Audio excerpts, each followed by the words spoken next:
Welcome to stop for movies. తాజాగా mostly Sunny పేరుతో దర్శకుడు దిలీప్ మెహతా తీసిన డాక్యుమెంటరీలో తన కథను ఎవరిష్టానికి వారు పూర్తిగా మార్చేశారని గగ్గోలు పెట్టిన సన్నీ ఇక తన కథను తానే తీయాలని నిర్ణయించుకుంది.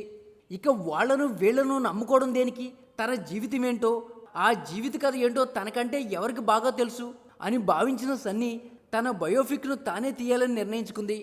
ఈ సినిమా కోసం నిర్మాతగా కూడా మారుతున్న సన్నీ ఈ ప్రపంచంలో తన జీవిత కథను ఎలా తీయాలో చెప్పే హక్కు ఎవరికీ లేదు, ఇది పూర్తిగా నా జీవితం, నా కథ నేనే చెప్పాలి అని వ్యాఖ్యానించిన సంగతి తెలిసిందే.